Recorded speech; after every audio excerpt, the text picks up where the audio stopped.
ni inzira yo kwera no gukiranuka mama, ni inzira yo kwera no gukiranuka mushumba, ni inzira yo kwera gukiranuka abahanuza abapotre, ni ukwera no gukiranuka gusa. Muririmbyi w'ijana n'umunani yavuze ngo njye ndi umukristo nzahora ndiwe mu bintu byose ngeze ku gupfa. Aravuga ngo naho igihugu cyose cyanseka njye ndi umukristo, kandi hazabaho inzira nyabagendwa. Iyo nzira izaba inzira yo kwera no gukiranuka. Baravuga ngo abanduye imitima ntibazayicamo, ariko izaba iy'ababandi. Abagenzi nubwo baba baswa ntibazayiyoba. Imana ishimwe. Iri jambo riteye ubwoba, rifite imbaraga. Uri mu bihe bya nyuma, urabizi nawe, nanjye ndi mu bihe bya nyuma. Birimo biradusaba imbaraga gukiranuka. Ubwami bw'Imana buratwaranirwa, kandi ababujyamo babugishamo imbaraga. Imana ishimwe. Iki rero ni igihe cyo gukomera kuri Yesu. Iki ni igihe cyo kwizera Yesu.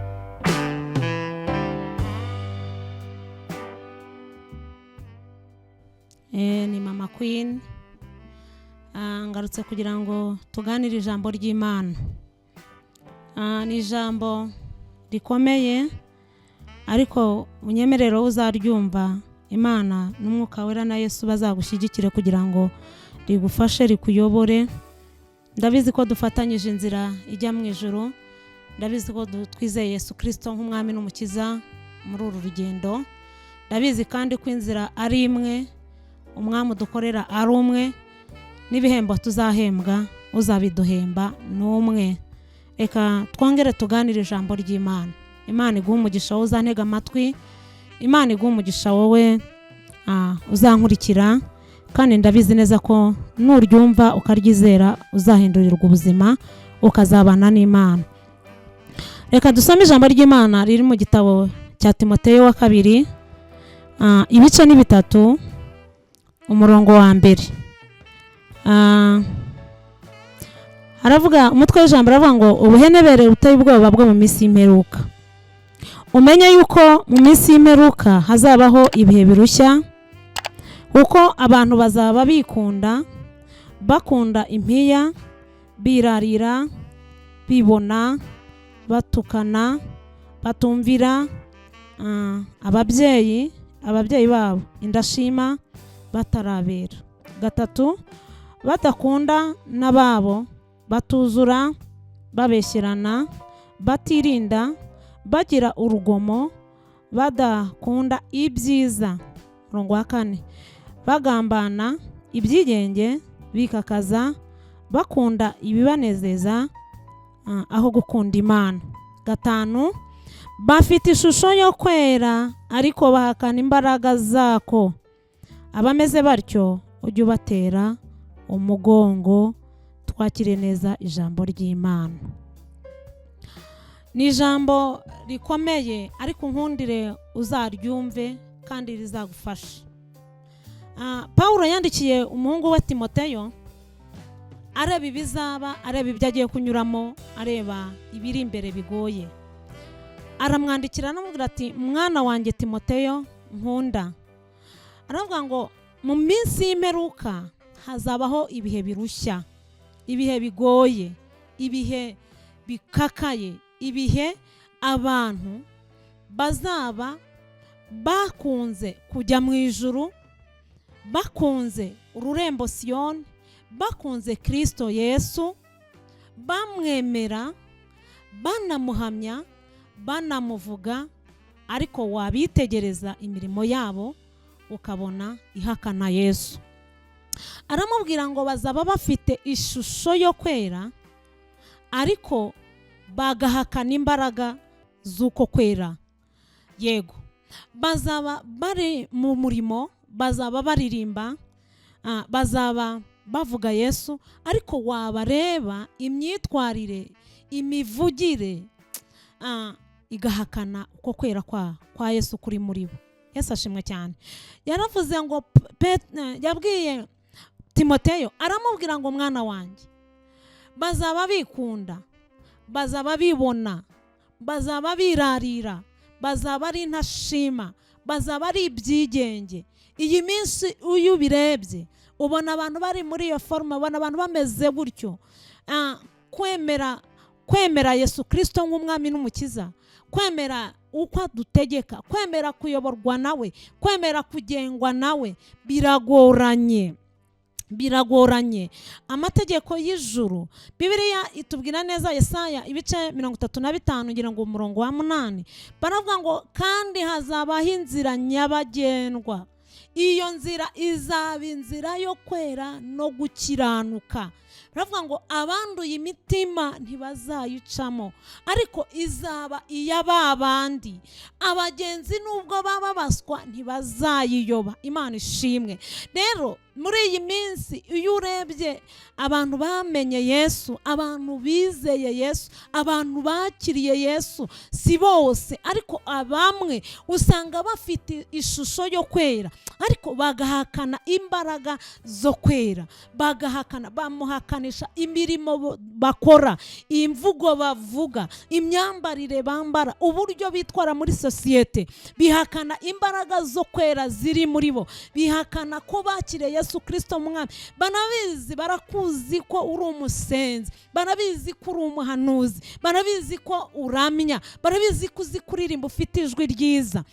Ariko iyo uvuye mu rusengero, iyo uvuye ahera h'Imana, iyo uvuye ahantu abantu bakubonaga mu kuramya no guhimbaza Imana, ugasohoka hanze muri sosiyete, uhakana imbaraga z'uko kwera kuri muri wowe, ntago witwararika. Yesu ashimwe cyane. Bafite ishusho yo kwera ariko bahakana imbaraga zabo.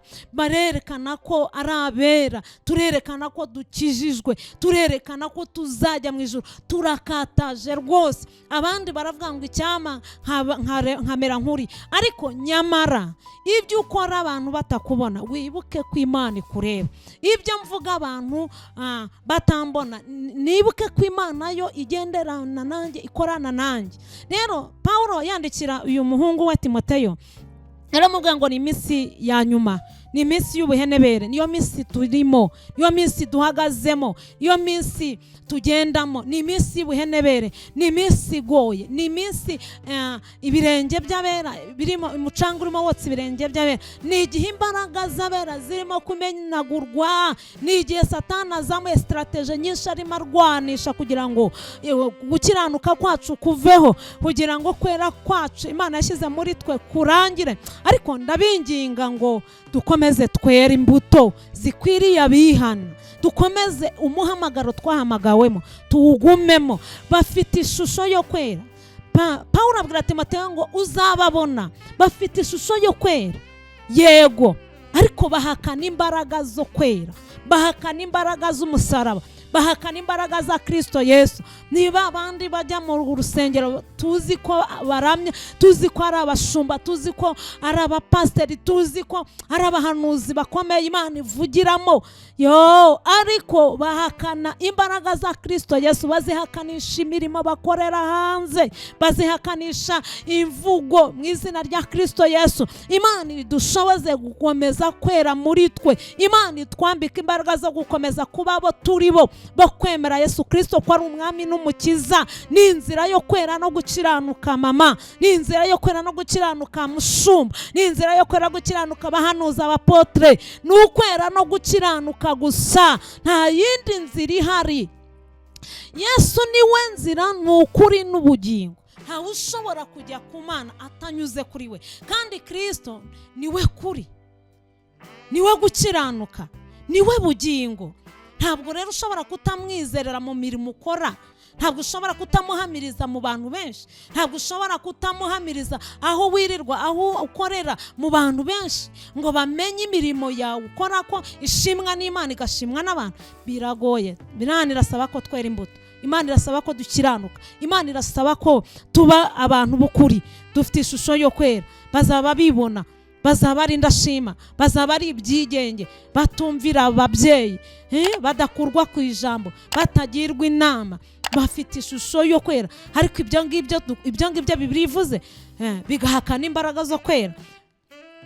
Niba abandi banywa inzoga bihishe, niba abandi basambana bihishe, ariko Imana ibitureba. Imana irareba nshuti, Imana ntihishwa. Yobu yaravuze ngo dore ijisho ryanjye, Imana irareba aho uri, Imana igendana nawe. Upfa kuba waramwemeye, upfa kuba waramwakiriye, upfa kuba uririmba mu rusengero, upfa kuba uri umukozi wayo. Ibyo abantu batabona Imana irabibona, ibyo abantu batakeka kuri wowe Imana ntihishwa, Imana irareba. Rero ndabinginga mu izina rya Kristo Yesu, muri ibi bihe biruhinyije, muri ibi bihe bya nyuma, muri ibi bihe bigoye, Yesu adusabamo gukiranuka, Yesu adusabamo kwera, Yesu adusaba gutungana rwose, adusaba kwera imbuto rwose zikwiriye abihannye. Nimwe dukore iby'Imana ishaka, dukore iby'Imana idutegeka, kugira ngo tugume mu nzira izaba iy'ababandi. Abagenzi nubwo baba baswa bizera Yesu Kristo, imirimo yabo ibyemeza, imyambarire, imivugire, imyitwararike yacu ibyemeza, ntabwo tuzayoba inzira, kuko Yesu ntabwo twamuyoba, ntabwo twayoba rero, kuko uduhagarariye ntayoba, niwe nzira, niwe kuri, niwe ubugingo. Iri jambo riteye ubwoba, rifite imbaraga. Uri mu bihe bya nyuma, urabizi nawe, nanjye ndi mu bihe bya nyuma. Birimo biradusaba imbaraga gukiranuka, birimo biradusaba kwemera kubipfiramo. Yobu yanavuze ngo kugeza ubwo nzapfa sinzikuraho kuba inyangamugayo. Impamvu abantu bo mu rusengero tudakundana ni iyi, impamvu abizera Yesu Kristo ko ari umwami n'umukiza tudakundana ni iyi, impamvu tutamuhamiriza mu bantu benshi ni iyi, impamvu imirimo yacu ihakana imbaraga za Yesu mu bantu ni iyi. Kandi twaramwizeye, twaramwemeye, twaravuze ngo turamwizeye tukamwakira, ni iyihe? N'imbaraga isi irimo ikoresha, ni Satani urimo duhiga. Ariko reka dusenge, dukomeze tubane n'Imana. Ibyo twemeye kuba byo tube byo, abo twemeye kuba bo tube bo. Umwami wacu Kristo Yesu tumwemere, kandi no hanze tumwemere. Niba yaraguhamagaye umwizera, utega ibitabo bikomeze. Niba yaraguhamagaye uri umuhanuzi kazi akubwira ngo ambara wikwize, ikwize. Niba ashaka kuba natrere, banatrere. Wishaka kuvuga ngo abantu bajya bavuga ijambo rikomeye rintera ubwoba, banavuga ngo ari ijambo rimwe abantu bakunda gukoresha, ngewe ntemera. Ubundi umunyarwanda aciye umugani akavuga ngo akuzuye umutima gasesekara ku munwa. Abantu be kuvuga ukuntu ngo agakiza kaba mu mutima, kaba mu mutima, ariko imirimo dukora igaragarira hanze. Rero Pawulo yabwiye umuhungu we Timoteyo, aramubwira ngo nubona uwo muntu umeze utyo uzamutera umugongo. Bibiliya yemera ko umuntu wese utakujyana mu bwami bw'Imana akujyana mu irimbukiro wemera kumutera umugongo. Pawulo yaramubwiye ati mwana wanjye afite ishusho yo kwera, ariko bahakana imbaraga zabo. Bafite kuza mu rusengero, ariko nyuma bava mu rusengero bagahinduka bakakora nabi. Baramo barasebya ubwami bwanjye, barimo barera imbuto mbi. Uwo muntu numubona, Bibiliya iramubwira, Bibiliya ni ukuri, ni ijambo nkunda, ni ijambo ritavangiye, ni ubuhanuzi bwuzuye. Imana ishimwe. Bibiliya yemerera neza Timoteyo gutera umugongo umuntu utamufasha amaboko yo utamubwira gukiranuka, utamubwira kwera, utamubwira gukunda Yesu n'umusaraba, utamwereka inzira y'ukuri, utamwereka ururembo Siyoni, utamuganiriza amakuru y'ijuru. Bibiliya itwemerera gutera umugongo umuntu wese ukubwira ko gusambana ari byiza, kubeshya ari byiza, kwiba ari byiza, kwangana ari byiza.